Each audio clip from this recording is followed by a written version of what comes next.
I know that woman. She used to live with a flock of birds on Lenox Avenue. Know her husband, too. He fell for an 18-year-old girl, one of those deep down, spooky loves that made him so sad and so happy, he shot her just to keep the feeling going. When the woman, her name is Violet, went to the funeral to see the girl and to cut her dead face, they threw her to the floor and out of the church. She ran then through all that snow, and when she got back to her apartment, she took the birds from their cages and set them out the windows to freeze or fly, including the parrot that said, I love you.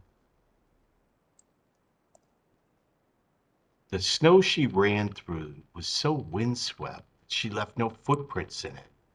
So for a time, nobody knew exactly where on Lenox Avenue she lived. But like me, they knew who she was, who she had to be, because they knew that her husband, Joe, Trace, was the one who shot the girl. There was never anyone to prosecute him because nobody actually saw him do it. And the dead girl's aunt didn't want to throw money to helpless lawyers or laughing cops when she knew the expense wouldn't improve anything. Besides, she found out that the man who killed her niece cried all day, and for him and for Violet, that was as bad as jail. That's the opening of what I think is a great, great novel by the great, great writer, Toni Morrison.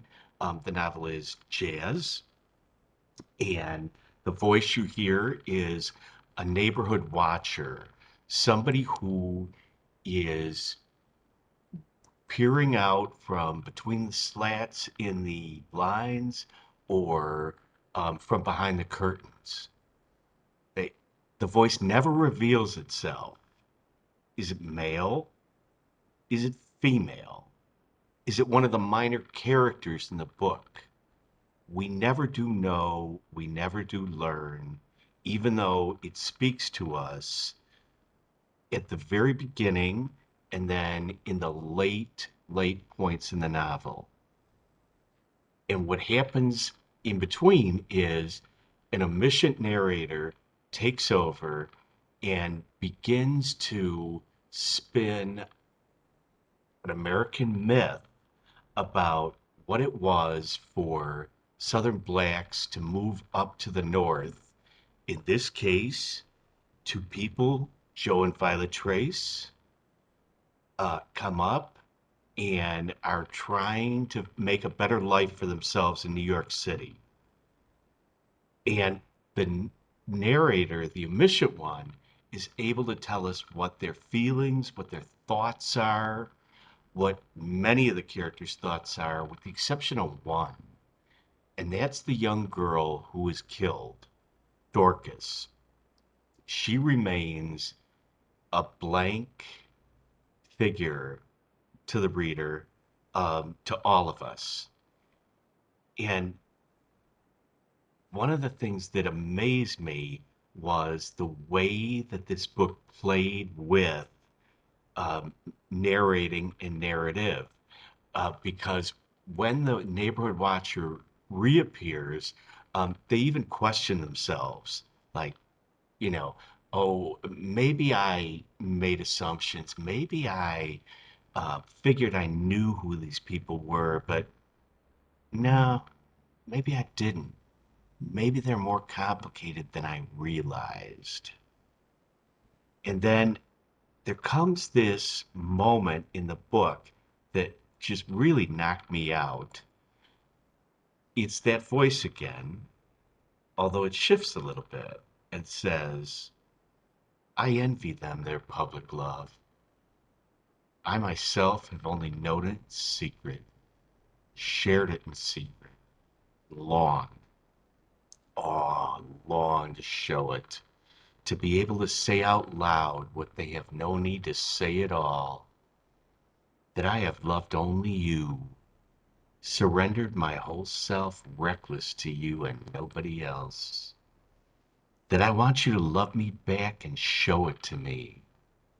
That I love the way you hold me, how close you let me be to you. I like your fingers on and on, lifting, turning. I have watched your face for a long time now and missed your eyes when they went away from me. Talking to you and hearing you answer, that's the kick. But I can't say that out loud. I can't tell anyone that I have been waiting for this all my life, and that being chosen to wait is the reason that I can.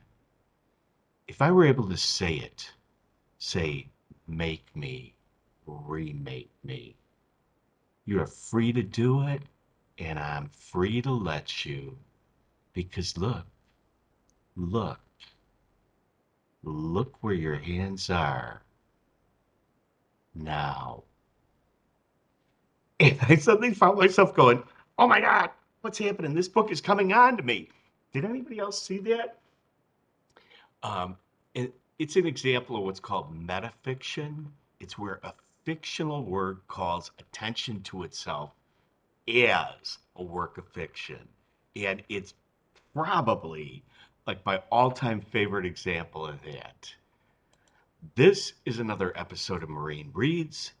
The book is, and it haunts me, Toni Morrison, Jazz from 1992. I'm Joe from the library. Thanks for listening. Keep on reading.